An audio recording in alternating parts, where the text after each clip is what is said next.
In this video, we're going to be doing a stock analysis on GM. Now, I covered this company several months ago, and I want to just give a stock update and see where this company currently stands over the last little while. We have been on a slight decline. Actually, from a year ago, we were in the 60s, up to $67, and now it hit a low of 34, a new 52-week low, currently sitting at $38 a share.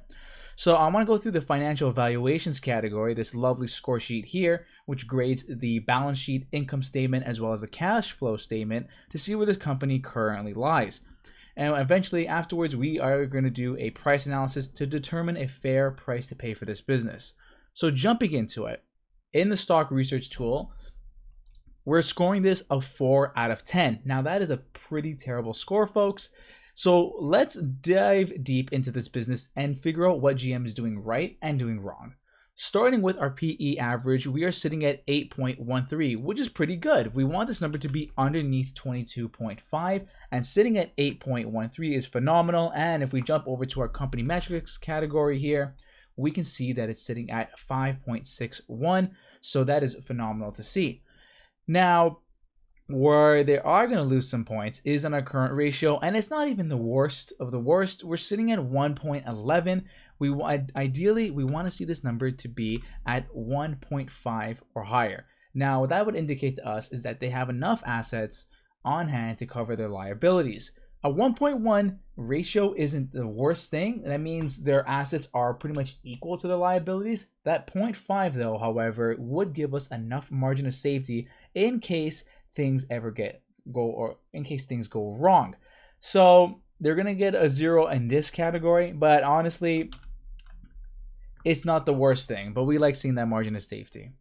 Return on equity sitting at 11%. Ideally, we want to see this over 15%, and we do have that with our return on equity for our trailing 12 months. Now, it is an auto manufacturer, so typically, I believe typically car companies don't have a good ROE. So not to make excuses for GM. However, they are going to get docked over here. So it's 2 zeros, and we are seeing a massive EPS growth over here at 584% increase. That's phenomenal to see. And you can see our 5-year average sitting at 3.76, as well as our trailing 12 month is currently at 6.07. So that's great. We love seeing that increase. However, it doesn't look too great when we go into the debt to equity section. Folks, this 128% in our debt to equity is terrible. We want to see this number be 50% or lower. Now, what that indicates to us is that the business is growing through, well, equity and not taking on so much debt. With a high debt to equity ratio, the creditors have a strong hold on GM. And I mentioned this in previous videos, as interest rates end up getting higher and the cost of borrowing increases, this could bite us in the ass in a kind way to actually say what's going on. So sitting at 128% is not a healthy number at all. So this is something just to keep in the back of our mind, folks, because when we go into our next 5 categories, you'll see why. Jumping in to our share dilution, we are being slightly diluted at 1.33%. It's not the worst dilution, but ideally we want to see this number staying the same or decreasing. Our net income is growing, which is good, and our free cash flow is growing. Now, something to keep in mind, folks, we are awarding a point over here, but nothing is confirmed. Now, why I confirmed, but nothing is always green. And what I mean by that is, if you look at our 5-year average free cash flow, it's in the negatives. Trailing 12-month category, also in the negatives. So what's the full story here? Jump into our cash flow statement. Check this out. Free cash flow sitting at negative 6.92 billion. Hey, take a look at this, guys. 2012, if I just scroll back, show you what I mean here. 2012, positive, and after that, 2014 onwards, we are just in the negatives all the way up. Now, technically, 2018 to now, 2017 rather, we are increasing our free cash flow. We are not as negative. However, we are negative nonetheless. And when you're purchasing an investment, folks, free cash flow is essentially like, it's the heart of the company. It's the soul. It's what's going to really be driving this investment forward. And essentially, you should look at how much free cash flow this company is going to be giving you, because essentially that's what you're paying for. You're paying for the free cash flow of the business. You're paying for the future value. And if it's not returning anything, what are you buying? I'll give you a moment to think about that as we jump into our next category. Jumping in to a return on invested capital average, sitting at 4.81. This is not a great number. We want to see this over 10%. Unfortunately, we don't have that on either trailing 12 months or a 5-year average. So this is just a mediocre number. And to kick it all off, or to finish it off rather, 5-year revenue growth is horrendous. We're actually losing money, guys. Jumping into the income statement, take a look at this. We were golden back in 2016, and then slowly just been decreasing. People are not liking these GM vehicles. I guess, but I can't put all the blame on them, because as we know, from 2020 to 2021, the chip shortage has taken a massive toll on a lot of these auto manufacturers. They haven't been able to put their vehicles together, ship them out with, well, the shipment of vehicles have been slowed down because they actually can't get the chips. And now apparently some auto manufacturers are just shipping out the vehicles with some missing features until they can get those chips in. Then they can actually just update the car. Apparently so. This is what I'm hearing through the grapevine. Now with GM, they are trying to reignite, or rather structure themselves as an electric vehicle company, an EV company. They have a whole new platform for their vehicles. They're bringing in all these EV vehicles. Now, hopefully that's going to be able to drive revenue, but with chips being shorted and free cash flow just ultimately decreasing or in the negatives. Now, this could just be because of the investing that they're doing to get this on the way, but this is a large auto manufacturer. It's a slow ship to turn, and with the revenues decreasing, I don't know how much faith I actually have in this business. I gotta say, the vehicles look impressive, and listen, electric is definitely the future. It's the future. As we can see, Ford is doing it, GM is doing it, Tesla has been paving the way for these businesses. And now these big companies are finally waking up and saying, well, we have to make a difference and get our names and our vehicles out on the road. Because eventually people are not going to want to buy or purchase petrol cars. I'm not British, I don't know why I said that. But you know what I mean. So, jumping back into this. What do I think about GM so far? I think the score really holds true.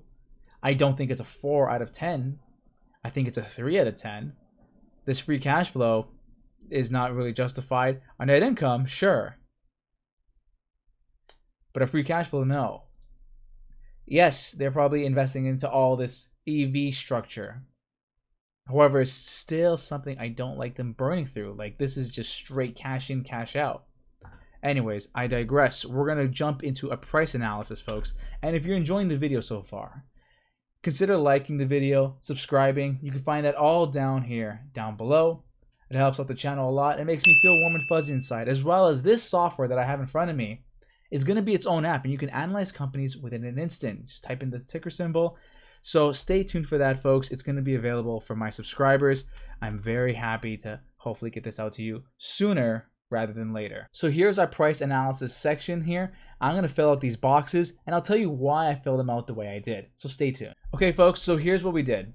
With our revenue growth numbers, we did -1, 0, and 1. Now, you're probably wondering, why did I choose these numbers? Well, on the conservative side, we are losing revenue. Now, just because a company is losing revenue doesn't mean the value is all gone.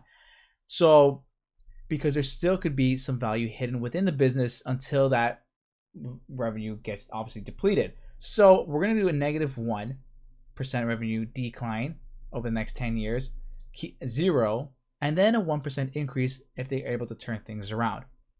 Super, super conservative.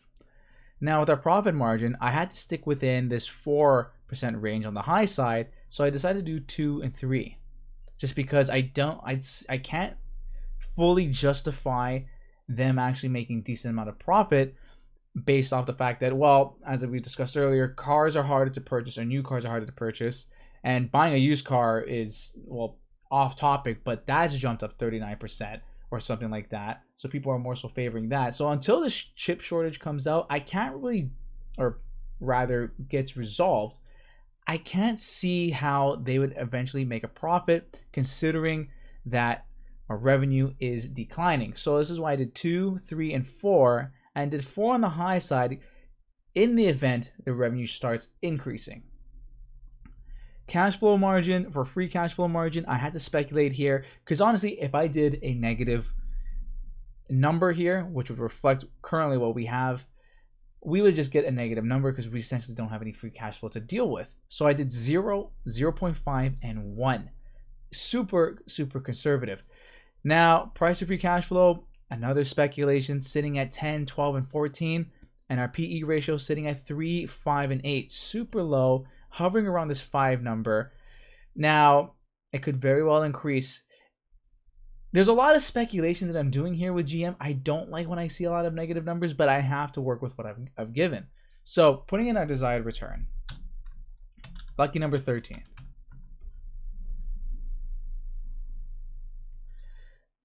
$1, $20, $6, $14. Average price comes out to be $7.19.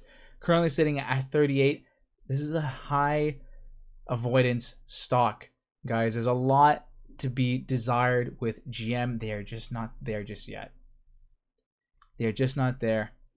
Unfortunately not. There's a lot of work, and especially now with this whole electric vehicle turning point that this company is going through.